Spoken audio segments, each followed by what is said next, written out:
All right, let's talk a little bit about the tariffs, Donald Trump's big tariffs and the big market crash and all that.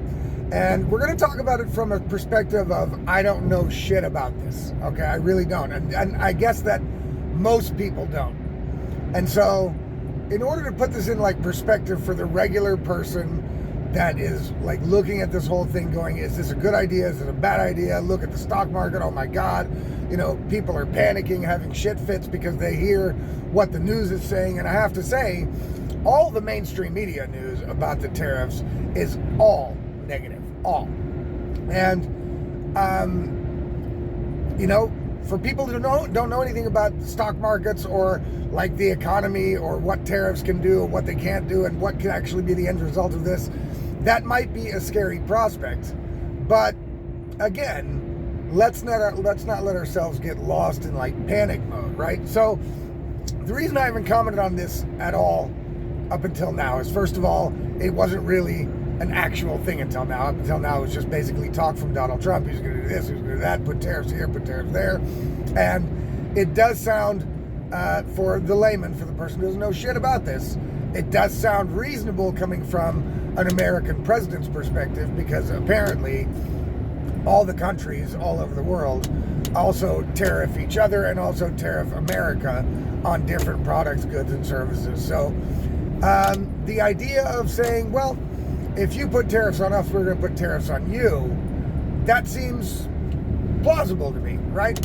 And do I think that tariffs will bring income to the United States? Well, that's the part I don't know, right? I guess it depends on how the deals all work out.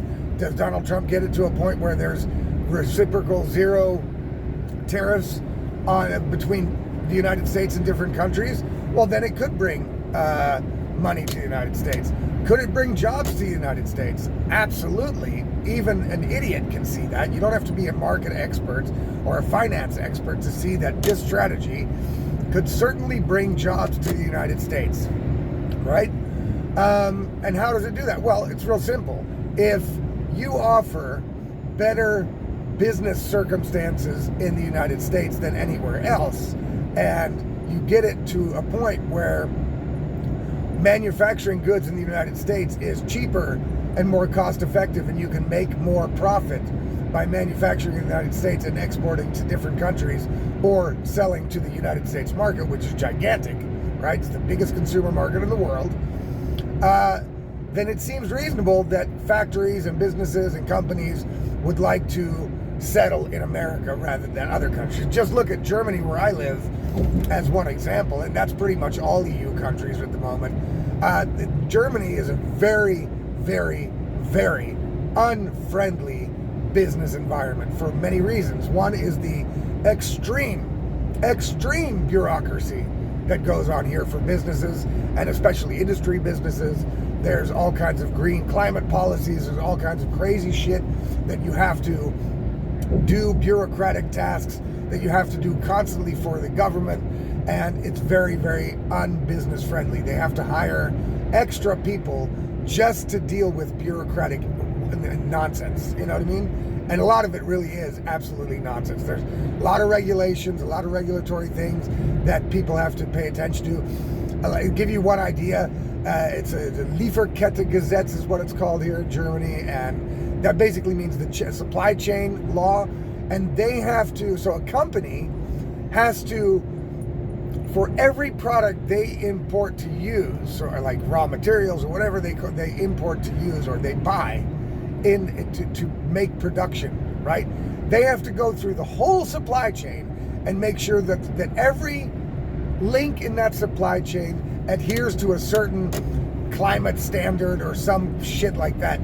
I'm not exactly telling it, but the idea is right. It's crazy to expect German companies or European companies, for that matter, to spend the time researching every link in the chain of their supply when countries all over the rest of the world just look on Amazon, so to speak, and go, I want that thing, or I need that piece of equipment, or I need this, and they just buy it, right? They don't look at the whole supply chain. Where is it coming from exactly? Who made it? Are there kids involved in making it? Is it made in a climate-friendly way? And if that's insane, right? And that's just one of the major regulatory hurdles that European businesses face because of the immense bureaucracy and the overplaying of the hand on this climate religion insanity. So, also, you pay very high taxes in Germany, right? And also in almost every European country, you pay extremely high taxes, right? And so also in Germany, the energy costs are the highest in Europe, right? And that's also not profitable for any business that wants to settle here. Plus, the political environment is such that things can change so rapidly politically, and here it's like the politicians are basically socialists, so they also try to involve themselves at every step of the process of opening a business or running a business in this country. So today it could be one way, and tomorrow it could be another way, and businesses don't have any security to be able to make plans for the future because the government is constantly inserting itself into business practices and how businesses have to do their business. So if you compare that then to the United States, where they say, look, you know what I'm saying? Very low taxes for businesses. We're going to make it so that it's going to be profitable to manufacture in America. Very low regulatory bullshit, nonsense bureaucracy. Of course, businesses are going to go there. And the tariffs may help that process. Okay? Now, that's just me understanding just the basics of what could happen. Could there be a downside to this? Could this go the wrong way? Why? I guess it probably could. It's dumb to believe that this doesn't have a positive possibility and a negative possibility, as does every decision that everybody makes every day, all the time, like every minute of the day.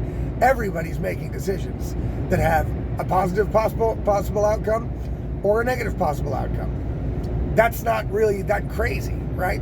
So am I worried it's going to go to like complete, Great Depression levels of depression, recession, and blah, blah, blah?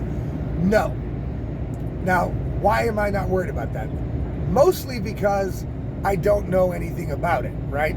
I think that's the honest answer. I don't know enough about how this stuff works, how the global economy works, to know if Trump's decision is going to put us all into a recession or a depression.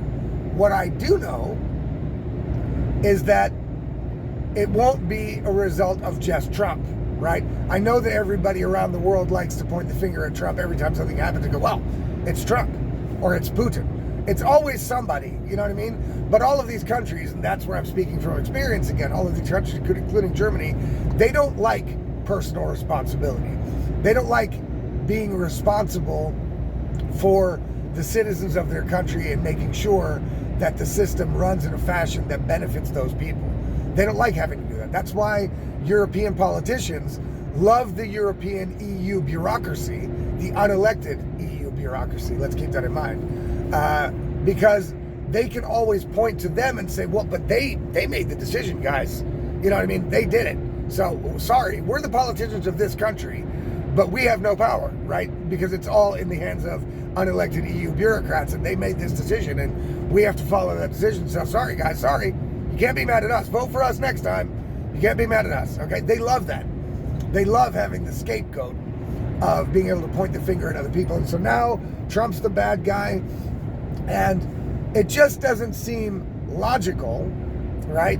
Doesn't seem logical to me that if some sort of worldwide downturn happens, right, that is Donald Trump's fault alone. I'm sure that will have to do with also the reactions or failure of reaction on the behalf of the countries that are getting faced with these tariffs to react in the right way in order to make it beneficial for them and for America, right? Because I think that's where Trump is going. Now, do I know that for sure? Well, no, but you can't know for sure on anything, right? You can't know for sure on anything, especially in politics and the people who are at the helm in politics, because you don't really know what they're going to do or what they can do. Oftentimes they promise all kinds of shit that they say they can do, and then it turns out they can't do any of that shit, right? So we're disappointed all the time looking at politicians. Now, what I think Trump wants, a fair deal that everybody can live with, right? I don't think that Trump is out to destroy Germany or Europe, right? No, I don't think he's out to do that. I think he's out to force these countries to the table and say, look, guys, there's a great deficit in our trade with your country, and we can't have that. That's not doing America any good. And so we need to balance it out so that it's fair for everybody, right? In some cases, that'll be zero tariffs to zero tariffs, right? One country decides, okay, we're going to drop our tariffs completely, right? And so America drops its tariff completely. For other countries and for other places, it's going to take more than just that, because these tariffs that Donald Trump imposed on everybody is not based on just tariffs alone. It's based on their whole economic policy towards America. So there are a lot of things that have to do with that. Regulation, bureaucracy, tariffs, taxes, value-added taxes, all kinds of shit add to the price of goods when imported into another country, not just tariffs. And Trump is kind of like lumping it all into one thing. He's saying, look, for example, the EU charges us 39% tariffs. Yeah, that's not really true, but all in all, the difference between the amount that America pays for European goods and Europe pays for American goods is 39%. That's how you can look at it as just a retard like me who doesn't really know anything about this shit, right? That's how he's counting, that's how he's justifying the amount of tariffs he places on other countries, right? And even then, Trump said for Europe it's 10%, even though the 39% is imposed the other way around. So even then, that seems pretty reasonable to me, right? Pretty reasonable. It makes sense. It makes sense that you don't just go, well, okay, just let's look at flat tariff to tariff. No. If another country is hindering exports into your country by all kinds of measures, including tariffs, then you have to calculate the whole thing. I mean, that just makes sense, right? Again, I'm not a monetary expert, but that makes common sense. So, and that's what we have to do when people like me, which is like most people, who don't really know about financial markets, who don't really know about global economy and how it works and what happens, and also don't trust the mainstream media, you know what I mean? Because that's another thing. If all mainstream, we've learned since COVID, at least since COVID, if all mainstream media channels are saying, oh my God, Trump's the devil, he's going to fucking crash the world economy, it's going to be the Great Depression. If every single one of the mainstream media channels is saying that, you know that that is not a clear, well-rounded view of the situation, right? And then if you look in other places, there are economists and people who do know what they're talking about saying something completely different than the mainstream media is saying. Now, do I trust them completely? Also not, because again, I have to... how can you trust something or somebody if you don't really know where it's going, right? If you don't really know what they're talking about, you have to trust them, right? You have to trust them, or you have to just wait it out. And what I'm doing is like what everybody else should do. I'm not going to panic and sell my stocks. I mean, I don't have a lot of money in stocks anyway. You know what I'm saying? I'm not rich, right? And this is affecting Wall Street, right? This is affecting Wall Street.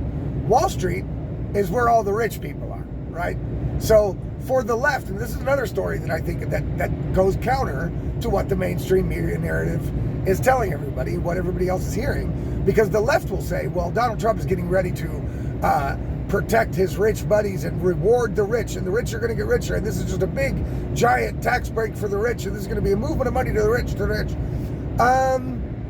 It doesn't look that way, because the rich, which have been supported by Wall Street all these decades long, right? All of these decades long, they're getting hit the hardest at this moment, right? They're getting hit the hardest. Their companies are getting hit. Their businesses are getting hit. So if this was a plan to help rich buddies, it's a fucking bad one. So right there, that's the one thing that tells me, oh, wait a minute. The plan behind this is certainly not to make the rich richer, right? That's not what it is. That's what the left will tell you.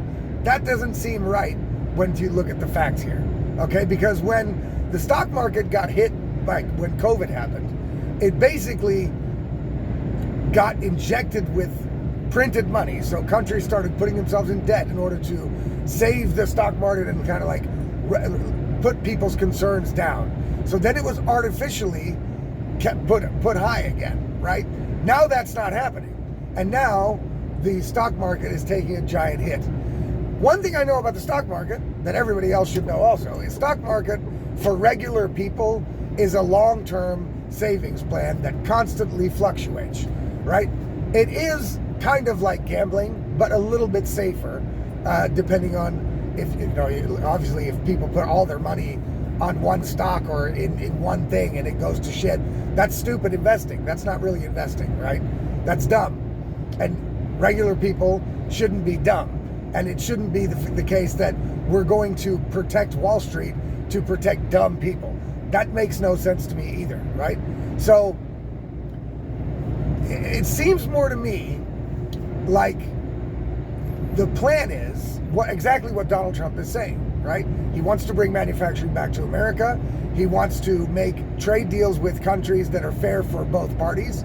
And those things don't seem so out of line to me. Plus, he also wants to kick down the giant debt that America has and start investing the money that America gets through taxpayers or whatever, or tariffs or whatever they make money from, start investing that money better. All of those things are happening in America, right? So there's Doge, cutting waste, fraud, abuse, etc., right? There's all the money that Doge is saving is being put towards, hopefully, being put towards the national debt, right? That's the idea. The national debt has to come down. That's going to happen with tariffs and investment into America. All of those plans seem reasonable, right? Seem reasonable from an American perspective. And now I don't live in America, but I'm looking at it from that perspective, because that's the America, and Trump is the one that is doing this action, right? So they're the ones taking this action. We have to look at it from their perspective. From the American perspective, it sounds like it is a pretty good strategy, right? And the one thing that makes me go for it and say, okay, let's wait it out. Not start panicking, not saying, oh my God, Trump backed up on his promise. He's fucking the whole world, his own economy. The people he's going to get voted out. Look. He's going to get impeached, whatever. You know what I'm saying? They're going to lose in the midterms, whatever. Look, I can tell you one thing. Donald Trump has no intention of letting Democrats win the midterms, okay? None. Even though he's not running again. He might be. He might be going for his third term. If the economy goes to shit and America ends up in a depression, Trump can forget his third term and he can forget the midterms, because people are going to panic vote and vote these fucking evil, batshit crazy Democrats back into office. Even though that would be the worst mistake they could make. But that could happen. You know what I'm saying? That really could happen. So, Jesus Christ. So, that could really happen. And that's a thing that Trump also knows. So, Trump is certainly not trying to kill America, you know what I'm saying? Or any other country. Or kill the monetary system or whatever. I don't believe that's the case. So the people that are out there saying, well, Trump is doing this because he wants to destroy everything. No, I don't think that's right. That makes no sense. He doesn't want to destroy everything. He doesn't want to kill the Republicans' chances for the midterms. And so he's doing this now because it will be the most painful in the beginning, which is now, right? So already a couple of days into the pain, okay? And he is counting on this clearing up before the midterms elections in 2026, right? So he's got a very narrow window of time to do it, and he's doing it, right? He's doing it. He is taking a gamble. Clearly, it's a gamble, because if it wasn't, politicians all over the world would have adopted this strategy long ago, and they haven't. All they've done is just kick the can down the road. Let's just make more money, print more money. Let's just keep going further and further and further and further into debt. Let's keep spending it on crazy shit nobody asked for, nobody wants, with other people's money. And let's never get anywhere. Let's just go along with this system that is already broken. And let's just ride it into the fucking ground. Okay? That's been the strategy of every other politician, every other president of America, every other politician in every Western country. Their strategy has been, let's just ride the wave until we crash. That's what it is. That, I think, is a fucking stupid strategy, right? That seems to me like a dumb strategy.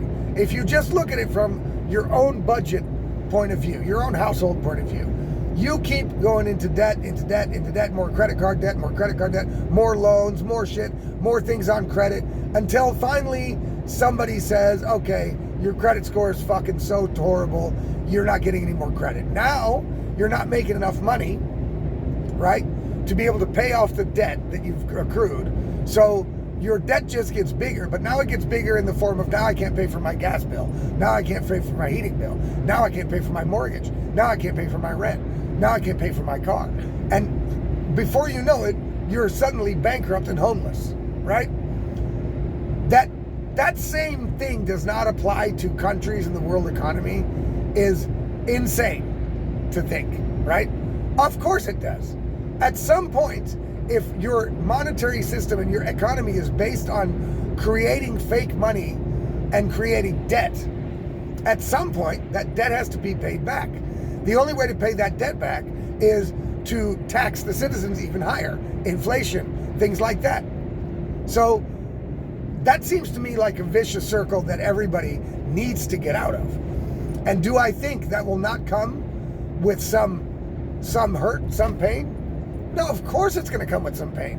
When you're trying to get yourself out of debt, that's also painful. The day you stop getting more credit and can't buy the newest shit, and can't even finance your older, newest shit, that's the day it starts to hurt. Because then you're like, fuck, now I have to live off, I can't go to lunch every day at work, I have to make my own sandwich, I can't buy the newest TV, I can't get the newest iPhone, I have to start paying. So you're starting to pay off your debt, meaning you have less money to spend, and now life starts to suck, right? That, of course, that's going to happen. So the pain of this move seems to be a logical conclusion to, or a logical side effect, I would say, not a conclusion, a logical side effect to making a move like this. Do I want the pain? Do I want to lose money in the stock market or pay higher prices for shit? No. But on the other hand, every other president, every other political leader in my lifetime has basically made decisions that made prices of goods go up all the time, right? All the time. When the euro came out, I was in Holland when the euro came out, right? When they came out with the euro. And making the euro made everything in Europe double the price overnight, right? Double the price. That's much a bigger hit than what we're experiencing right now. The euro said, okay, we're just going to go one for one. So whatever your currency was, let's say the Deutschmark in Germany, where I live now, yeah, your one Deutschmark is now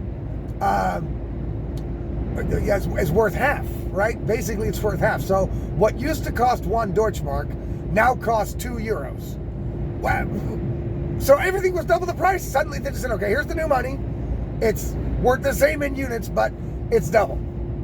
That's insane, right? And everybody that says, oh, that's not true, that is fucking true. I was here.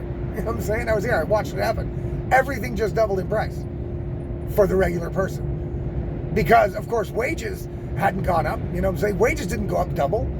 You know what I mean? No. If you were earning 1,000 guilders a month, then you were earning 1,000 euros a month. But everything went up in price. That's what happened. So the world has gone through many ups and downs because of political decisions, right? And we, as regular citizens, never have any influence over those decisions. We haven't had it ever before, and we probably won't have it from now to come, right?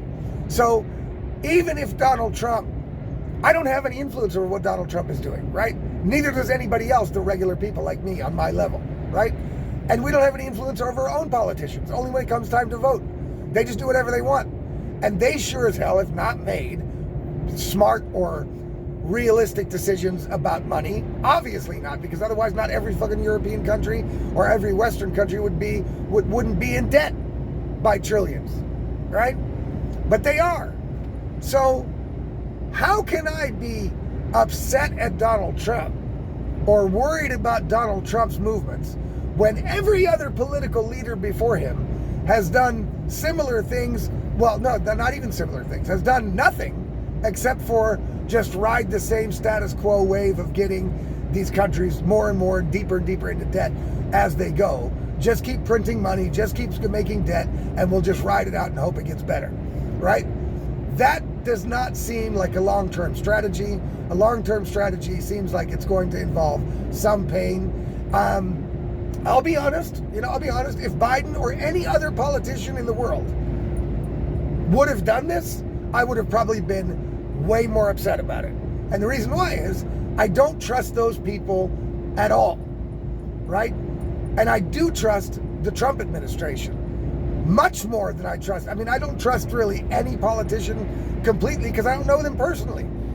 You can only trust somebody completely if you know them personally. You can't trust someone completely as a figure that you see on TV or that's abstract to you. You know what I'm saying? That doesn't make sense.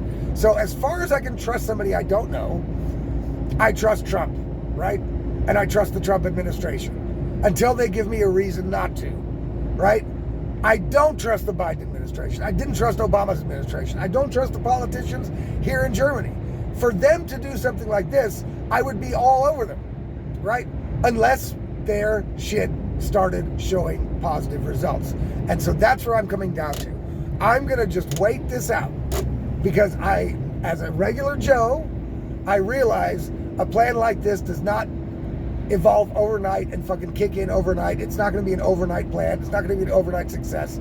I realize it's going to take time, and I'm willing to sit that time out as long as I don't go completely broke in the meantime, which of course we won't, because again, the stock market goes up and down all the time. Right now, regular Joe people are not getting killed in any sense. No, prices have gone up. As a matter of fact, here it seems like the price of gas has gone down a little bit. The inflation might kick up again, but again, that all also depends not just on Donald Trump, it depends also on the reactions of the other countries. So let's stay level-headed is my advice, right? Let's look at it level-headed and say, look, we have no influence over how this is going to play out. None. And we never have before. So we've always been at the whim, you know what I'm saying, beholden to the political decisions made on the world stage to as far as how our life develops. We've always been at their mercy, always. But I'd much rather be at Donald Trump's mercy than any of the people before him, because all of these people have no proven track record to be spoken of. They have just fucked up everything, right? They have just fucked up everything. That's all I see from past politicians. I don't see one that has benefited the American people or the world people in any real great way until Donald Trump's come along. So I'm going to trust him. I'm going to trust the administration. I'm going to trust the plan because A, I don't know enough about it to not trust it. B, I have no influence over how the plan pans out. And C, this is certainly a better plan and a plan that can actually do what Donald Trump sets out to do. It can actually result in that. And if it does, it's going to be great for everybody. It's going to be great for everybody after a little short-term pain. And I think that's how we should look at it, you know? And the last thing I'll say about it, guys, is anybody got a better plan? Has anybody got a better plan than those two? The plan of let's just ride the wave until it crashes, or let's do the Donald Trump way and let's shake this shit up. Anybody got a better plan? I didn't think so. So there you go. It's a problem that has to be fixed, especially from an American standpoint, and it's good that he's trying to fix it. It's good that somebody finally has the balls to do something and try to shake up this situation. That's how I look at the tariffs thing. All right, guys, if you want to get all my stuff directly to your inbox, all you got to do is subscribe to my Substack. It's all about logic.substack.com. Nothing's banned there. Nothing's moved. Nothing's taken out or censored. It's all there, including my articles Go there, subscribe for free or for $5 a month to support me. And have a great day. We'll see you tomorrow on the Insanity Report. Peace out, people.